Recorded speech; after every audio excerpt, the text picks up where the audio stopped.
Welcome to Birken Forest Monastery's live stream. I'm Ajahn Sona. If you want to submit a question, please place it in the question bar. Let's proceed with the first one, Pia. Ajahn, our first question today is from Daniel in Bloomfield, New Jersey, United States. Hello, Ajahn Sona. With research in quantum mechanics using Eastern philosophy as a framework, how do you believe we can exist in both the known physical world and this, quote, spooky quantum world? How do I believe that? Well, quantum physics is mostly incomprehensible to most people. And I understand that even quantum physicists know how to use it, but they don't understand it necessarily. So that helps when you come to spiritual language, talking about other dimensions, other lifetimes, things like that. It loosens up the narrowness of more classical, like Newtonian physics. It allows other possibilities. And the unpredictability, the indeterminacy of quantum processes are very difficult to reconcile with the larger, field of physics. On a mass scale, how do you reconcile that? They never have reconciled those two. So the Einstein's universe and the quantum universe are still waiting to be reconciled, which is helpful because a lot of the language in the spiritual dimension is also very hard to reconcile. And the fact that we can't express certain things with traditional concepts is a feature of the spiritual world, but it's nice that it's a feature of the scientific world as well. So it's a bit of a paradigm bridge between the two. Some people find a way to enter the spiritual world through the mystery of quantum physics.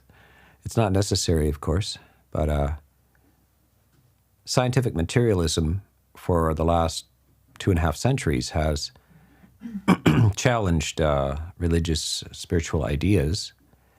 But what happens is that a lot of the paradigms of science turn out to be wrong or incomplete, and they are replaced by new versions of things. So the final conclusion and the claim to absolute knowledge in terms of science is always in question. Those who are, hardcore materialist science people should explore a little bit of philosophy of science to understand that science is a process, it's a method, but it can't really claim to arrive at final knowledge or truth about things.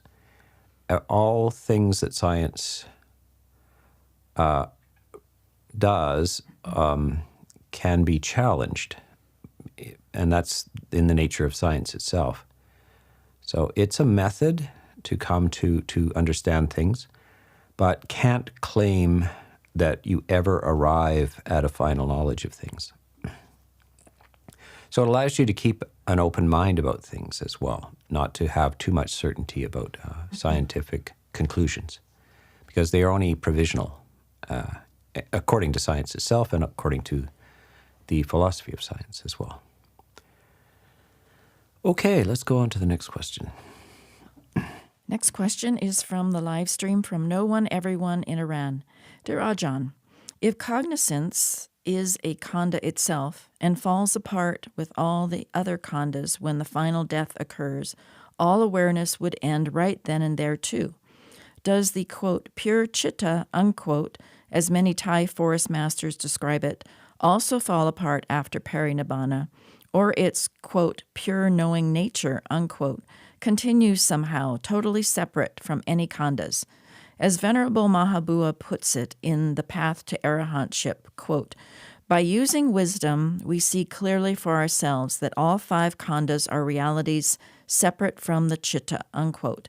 He then goes on to explicitly describe citta as deathless, beyond disintegration, and therefore beyond anicca, dukkha, and anatta, beyond the conditions of time and space, and basically synonymous with the unconditioned, which doesn't seem to line up with the more orthodox view.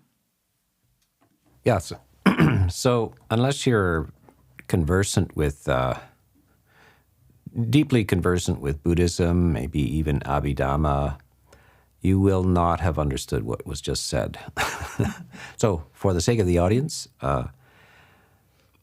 this is an issue that comes up again and again. This term, 5 khandas, just means 5 lumps or 5 aspects. And this is what comprises a human. And indeed, many of the animals as well. So there's a body, so we know about that. And there's feelings within the body, sensations and feelings within the body. So that's the second khanda or group. There are volitions, that is, you make decisions, intentional decisions. And that's common knowledge in most cultures. And then consciousness. And consciousness, by the way, is defined as consciousness of sights, sounds, smells, tastes, touches, and thought processes. You're conscious of a sight, a sound, a smell, a taste, a touch, and you're conscious also of your own mental activities. And so this is these 5 khandas. And there's perception as well, sanya, or perception. Perception is a form of, it's a form of memory, actually, a learned memory. So when you see the color blue, notice that when when children are very young, they see things, but they don't know their names. So that's one of the things that parents do is they say, what color is this? And they guess pink. No, it's not. That's blue, So they learn the names of these colors. And then after a while, that becomes second nature. And you don't even have to, it seems that you directly know that is blue. But actually it's a form of memory. So that's what perception is. Perception from the Buddhist point of view, the definition from the Buddhist point of view. You see a cup or a glass, and you immediately know what it is. But actually, if you look carefully, you learned that that was a cup or a glass. So a very young child does not know that's a cup or a glass. They learn that it is. But after a while, the perception happens so quickly that you don't realize you're actually remembering that that's a cup or a glass. So that's the 5th khanda. And the Buddha again and again in the suttas says, this is the entirety of a human, these 5 groups, the body, the consciousness, perception, feelings, and volition. This is the entirety of it. Within those 5 khandas, those 5 aspects, you do not find a substantial entity called yourself or your soul or any of that. There is no abiding, unchanging entity within those 5 aspects or outside of those 5 aspects either. So that's the basics in the suttas, in the discourses of the Buddha. Neither within the 5 khandas or one of the 5 khandas or outside of the 5 khandas do you find a unchanging entity. They would have called it the Atman at the time in Sanskrit. Atta in Pali, A-T-T-A, the self.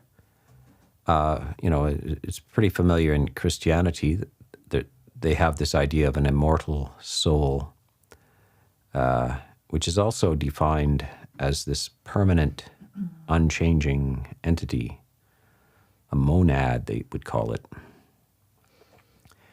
The Buddha is revolutionary in saying there isn't such a thing. What there is are these 5 khandhas, these 5 aspects. So this idea that there's the chitta, as is quite often used in some parts of the forest tradition in Thailand, as a kind of something outside of the 5 groups, the 5 khandhas, is not.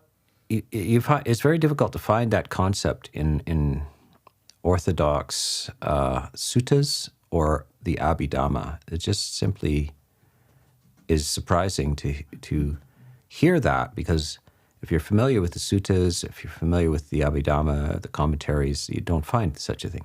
Chitta just means the mind. And the mind is analyzed very, very carefully in great detail, especially in the Abhidhamma. Abhidhamma, by the way, is the analytical portion of the teachings of the Buddha. And although some claim that the Buddha himself articulated that, most likely it is the product of monks, very intelligent, analytical monks, over the next, say, 3 centuries after the Buddha passes away, analyze these things and extract the essence of them and subject it to analytical scrutiny. And so all of the processes of the mind, which is called the chitta, and chaitasikas, which are moments of the mind, processes of the mind, are analyzed in extreme detail. And nowhere do you see any kind of unchanging entity within that. So you have a conflict of sutta and abhidhamma with that idea of this chitta. If you're confused about that, you should be, because it's definitely not matching the orthodox teachings of the Buddha and the Abhidhamma. So you have to you simply have to come up with a conflict. And so many monastics who are very learned and so forth have difficulties with that introduction. Mm-hmm. The usual explanation, so why would a person who's very esteemed, such as Ajahn Mahabua, you mentioned his ideas, the usual explanation is that they're talking out of their own experiences, but not with reference to the suttas and the Abhidhamma. But they intuit something like that. You can take it or leave it. Some people are very reverential towards that and think that is important. But the Buddha himself said, you must question. You question various monks, even if they're very famous and so forth, in terms of their explanations, if they're in contradiction to the suttas left behind or the Abhidhamma. You need to scrutinize that and sometimes set things aside which are not quite in line with the analysis. So that's how you would deal with that question. Yeah, next question. Next question from the live stream is from Zuri in Cambridge, England. Longpur, could you talk a bit about procrastination and avoidance? Well, procrastination, there's 2 possibilities about coming to that. One is that you don't want to do something that you're supposed to do. You would rather be doing something else.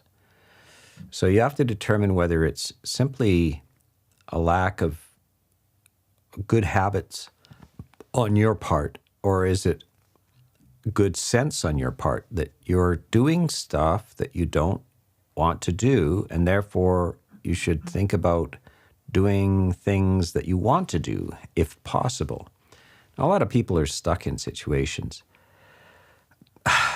working their whole lives, or say 40 years of their life, at something they don't like.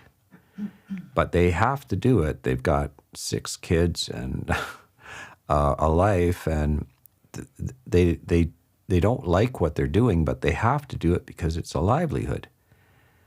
And so they're in a situation that they're reluctant to do it, but because they have to make a livelihood, they should change their mind about it. They should get into it.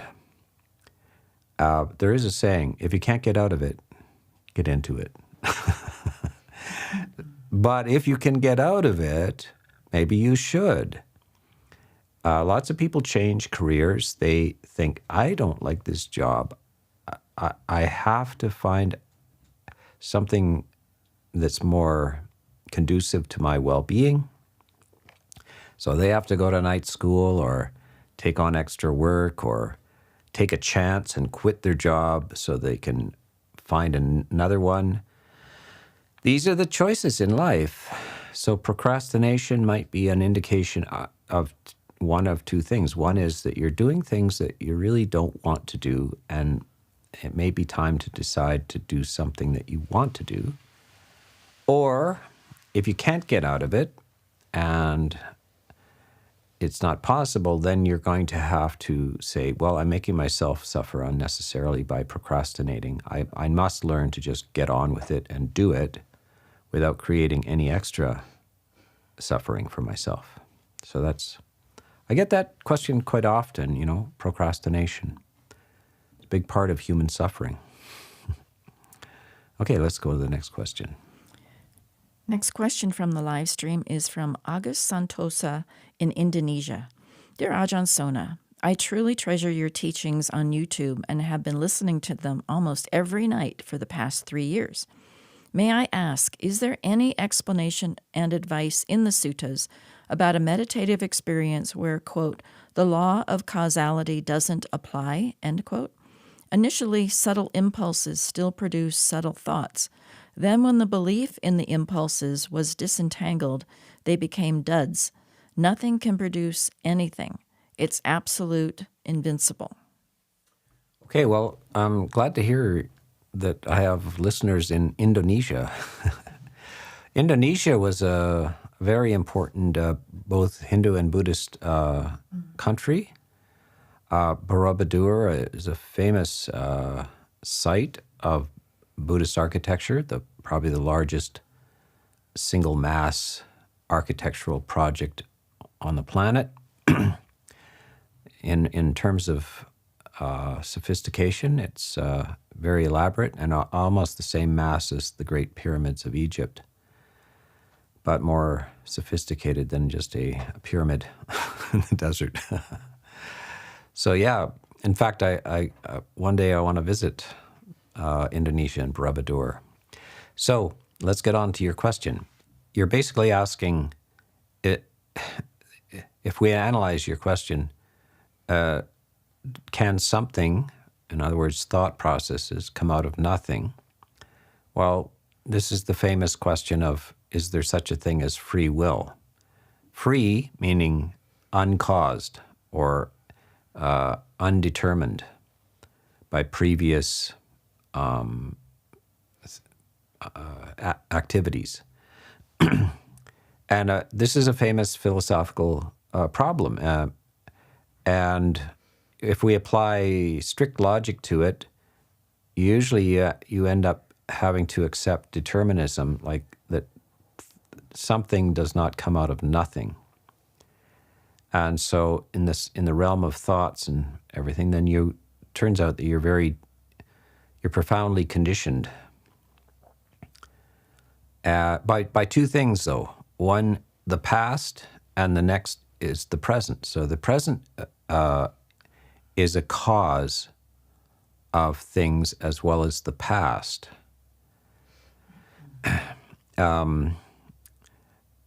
The Buddha bypasses the question to some degree by just telling the monks, you can make effort, monks. I would not tell you to make effort if you could not make effort, monks. Therefore, monks, I tell you, make effort. So he is suggesting that you can effectively change your mind. He doesn't get into the nitpicking of free will versus determinism. However, this whole issue is difficult to resolve, and the reason why is because free will and determinism is the identical question: does the universe have a beginning? So, if you think that something can't come out of nothing, then the universe could not appear. It must be eternal. But if it's eternal, then it can't have a first cause. And therefore, there is no need for a first cause for something to appear. So it leaves you with a paradox that free will and determinism is exactly the same matches to the beginning of the universe.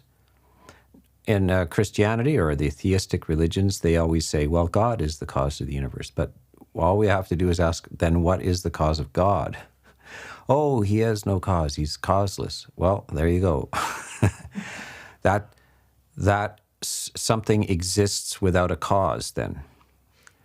So we don't solve any logical problems by positing the idea of God as a creator of the universe. We might as well just say that the universe could be causeless or beginningless, or that the Big Bang happened and it came out of nothing, which is totally unsatisfactory as well.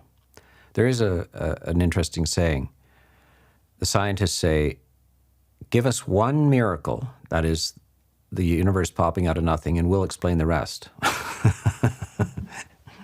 So guess what? The Buddha bypasses the question. He says, when people ask him, is the universe beginningless in time or does it have a start?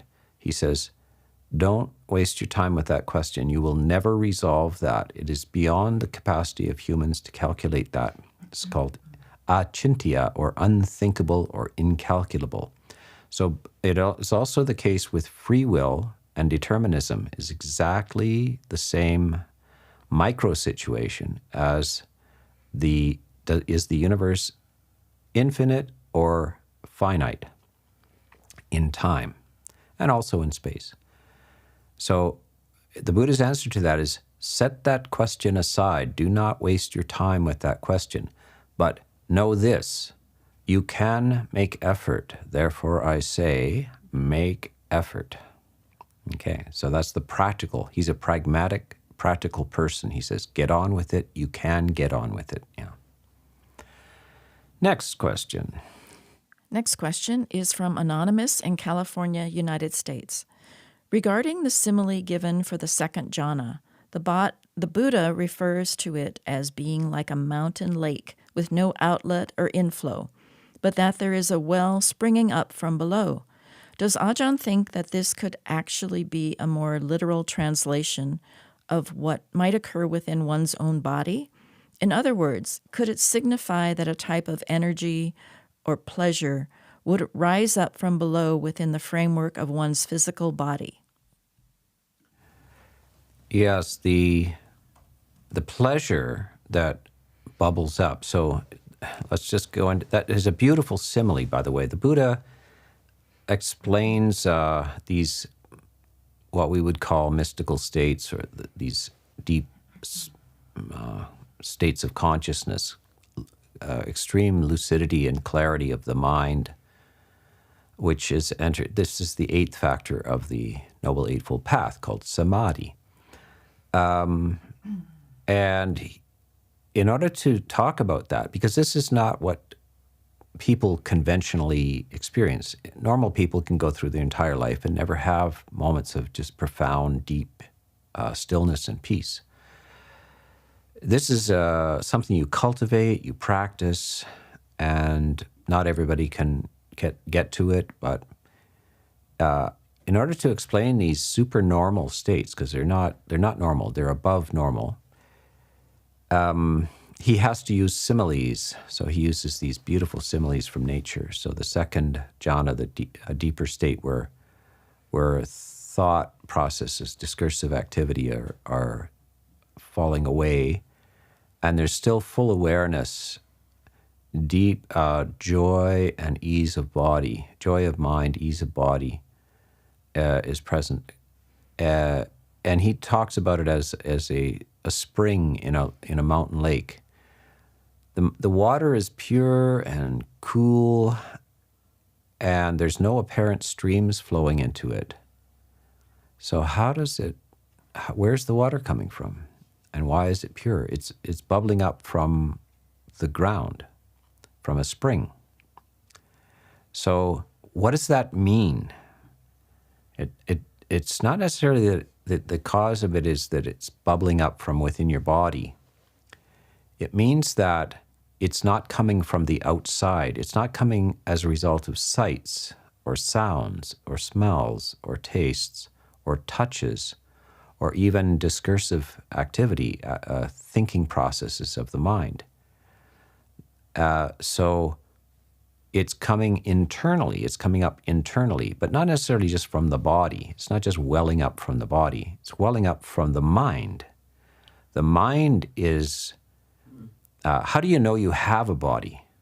You have a body because you have a mind. If you're not conscious, there's no awareness of the body. So it's the mind that produces joy and pleasure in the body. The body doesn't produce pleasure in the body, the mind does.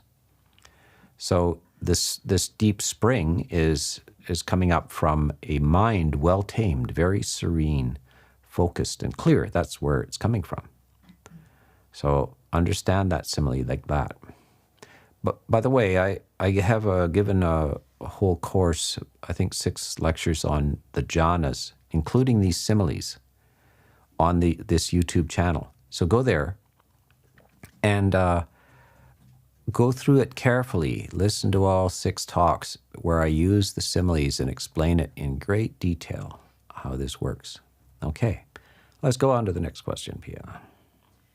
Next question from the live stream is from Hermit Mouse in Tucson, Arizona, United States. Did the Buddha prescribe a method for overcoming deep-seated mana? So deep-seated mana, so M-A-N-A, with a long A, I think, is conceit. And it's one of the fetters. And of course, the method for overcoming mana or conceit is the Eightfold Path. And you have to complete the Eightfold Path. Conceit is very difficult to get rid of. By the way, it's not like being really vain and conceited. It's just the sense of some sense of having a self, attributing your activities to yourself. And the only way to get past this is to examine this idea of the self, this idea of a separate self. Basically, when you look at who you are, what you are, your biological processes, you're basically a product of nature, a product of physics and of biology and psychology. These are just laws. You didn't invent yourself. You didn't create yourself. You are just a product of nature walking around. You are, in fact, nature walking around.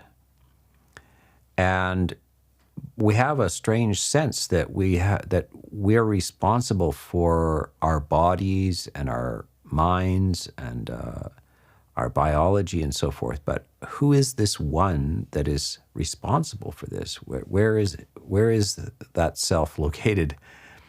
When we get past that and just examine the phenomena of the body-mind as just processes, then the conceit dissolves, because there is nobody to be conceited about.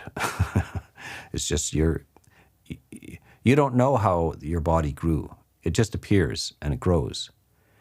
You don't have to know how it works. It just works until it doesn't, until it, sickness comes. And you don't know how that happens. And quite often we don't know how to reverse that, or we fumble around with that. The only way we deal with it is through understanding nature, not understanding yourself, but understanding nature in terms of medicine and so forth. So as the idea of the self disappears, then conceit disappears as well. But that's in the last 2 stages of enlightenment, the absolute disappearance of the sense of self. Yeah. Okay, next. Next question from the live stream is from Nikonar. Dear Ajahn, I have listened to your series on how the wise deal with cancer. This body I'm in has lung cancer. I find it emotionally painful around my sons. I don't want to feel sad when I think of death. Please, can you help advise how I can manage this attachment so I can live in peace? Yeah, how the wise see cancer. It's basically normalizing it, like nothing strange is happening. When we get sick, nothing strange is happening. It's what comes along with birth, actually. Whoever is born, any living being is subject to illness. It just comes along with it. There's 3 things that come along with that: illness, aging, death. That is the absolute normal that comes along with birth. So we have to, all this alarm about these illnesses is just unnecessary suffering. The cancer itself is going to be physically problematic. You'll need medicines. They make you ill sometimes. There might be pain in the body, so forth. Well, that's enough to deal with already. But why alarm oneself? Why create an extra level of alarm when we know that this is just what nature does with the organism called the body? This is the cells misfire, things that grow which are problematic within the organism, and there's no news here. So everybody makes they're going to fight this, they're going to, what a shame, how distressing, how this and that. All that language is not helpful, actually. It's not that we don't treat the illness, we treat it, within reason. So some people choose not to take extreme measures that will maybe extend your life for a few months, but are very, very, make you very, very sick. So that's a decision each person has to make. But not to add extra psychological distress to it. Nothing strange is happening. We're all moving along in life, and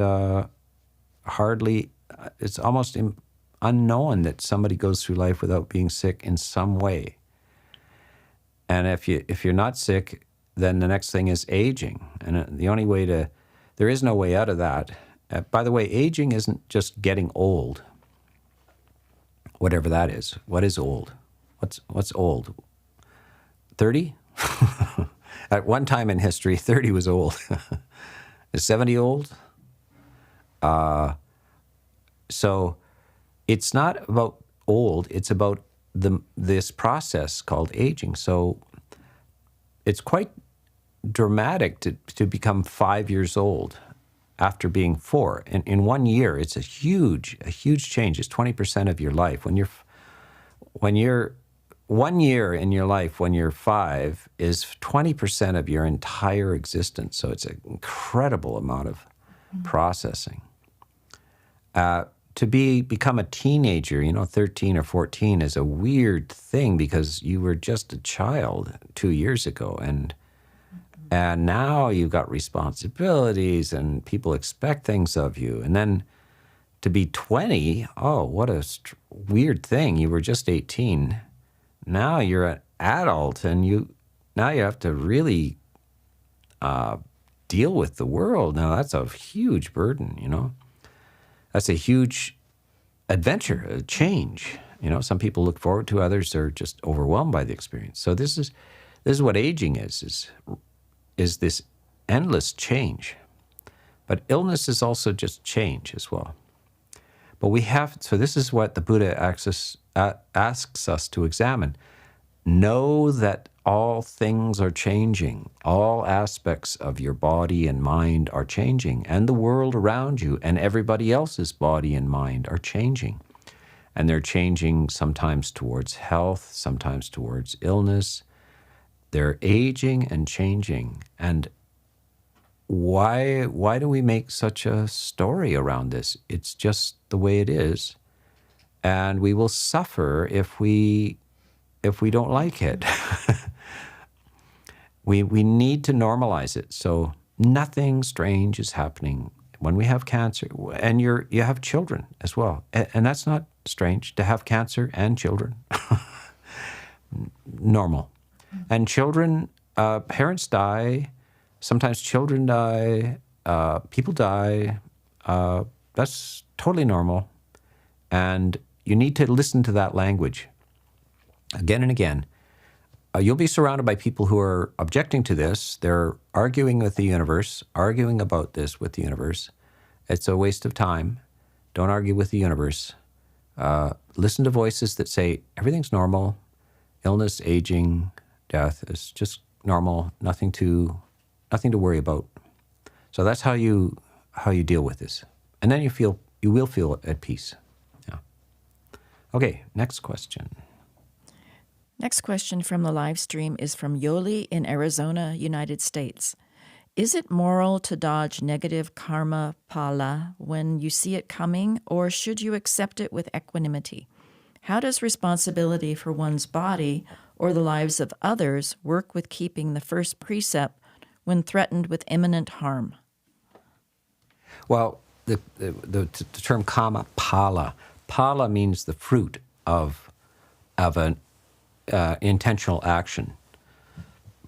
In other words, it's the moral dimension of life. So we do things and we get results from our actions. And if the thing that we did intentionally is negative, motivated out of greed or hostility or ignorance and so forth, we get unwanted results. And the person is asking, are we allowed to dodge that result? Sure you are. Because how the cause and effect in the moral dimension works in the universe is beyond calculation. You don't have to accept. You can accept it because the universe won't let you escape it.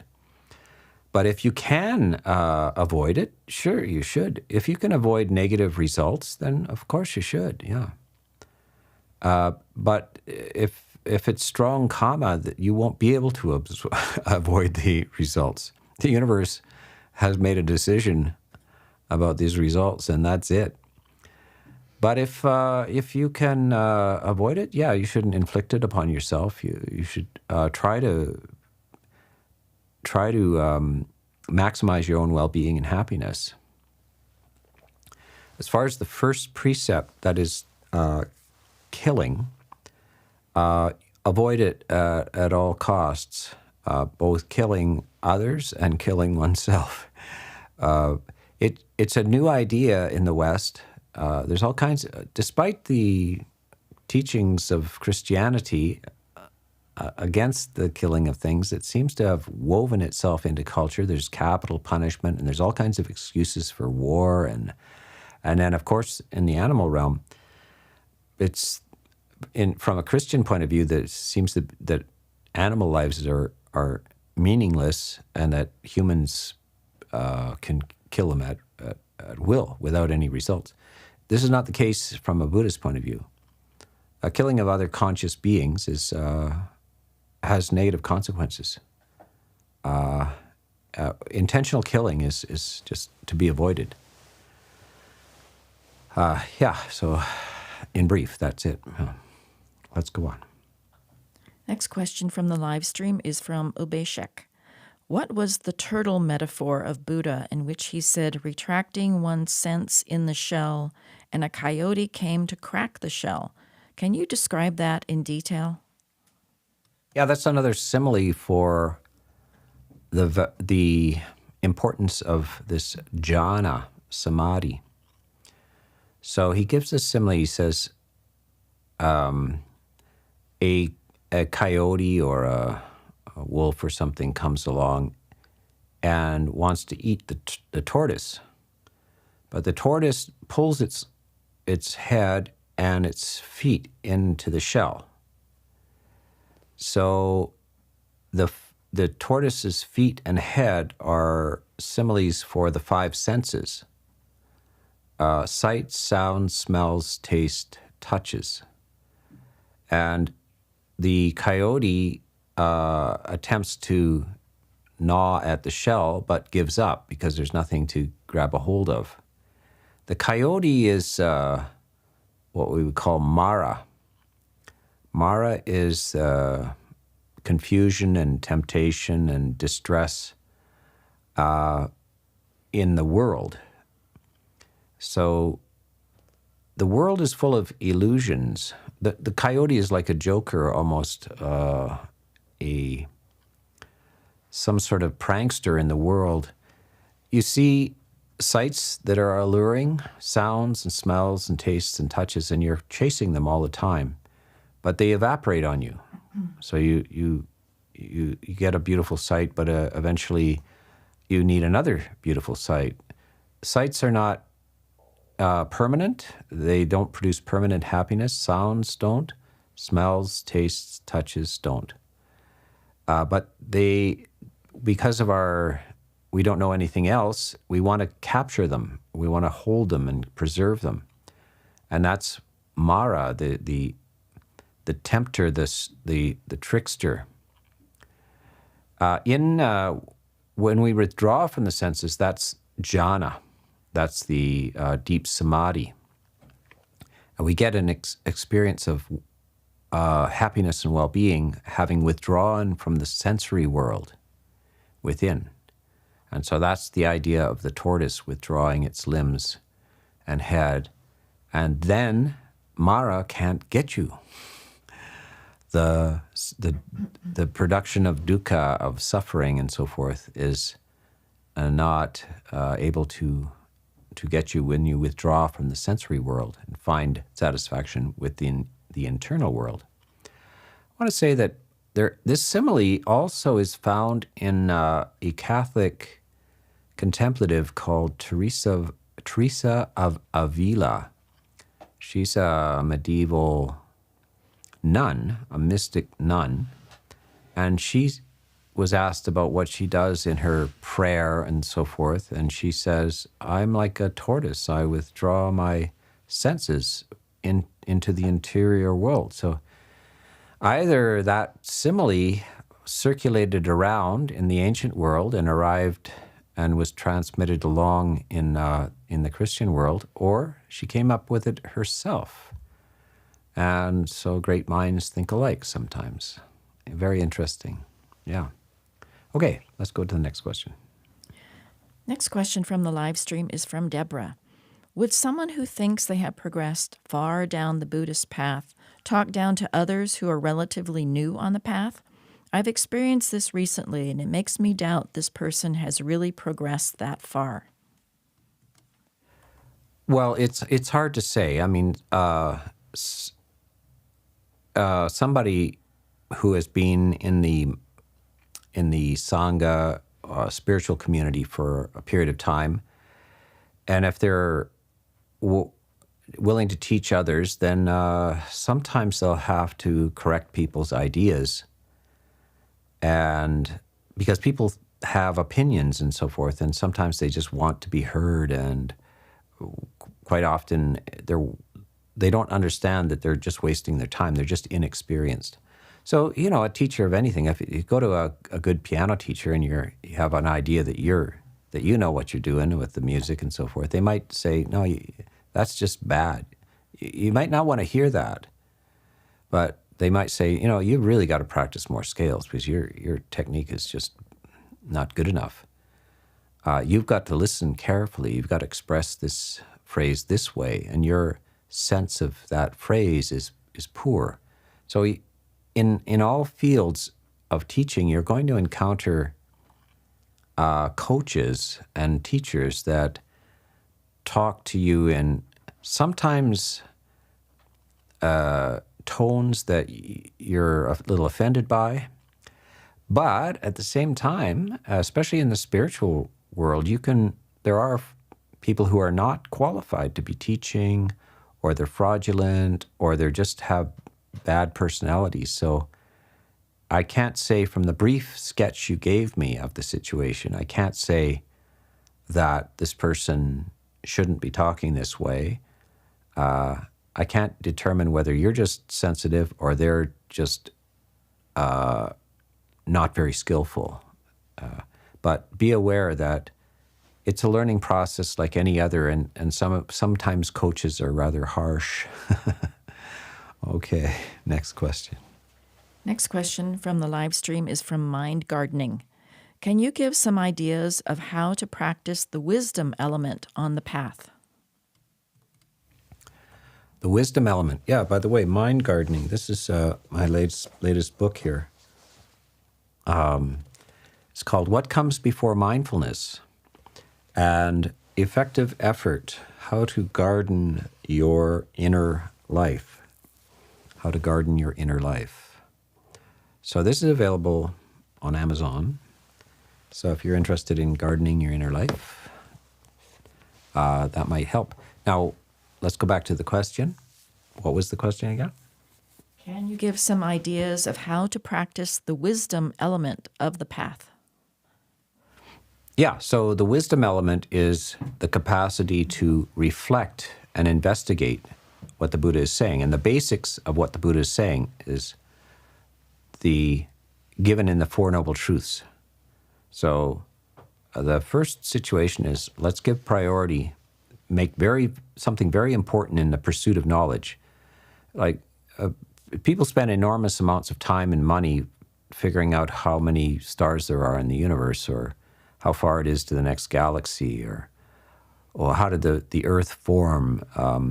All of these things are called science, and then people spend their whole lives cultivating music or art or literature.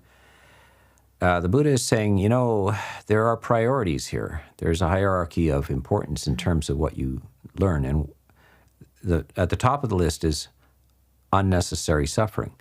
If there is suffering, if humans are suffering unnecessarily, that's a very important issue. And they do suffer unnecessarily. And so we should investigate that with wisdom. So the first thing is wisdom versus intelligence. So intelligence is somebody who can do an IQ exam and get 150 on it. That's very intelligent. But that person may suffer. They may be very immature emotionally. They may suffer greatly. So intelligence is not what wisdom is. Wisdom is the sense of knowing what's important. Kind of like a person playing music. If they have a good technique, they can play a passage very rapidly or cleanly, but they don't express it musically. So it's kind of the sense, what is the music of life? Wisdom is that which senses what is the music of life.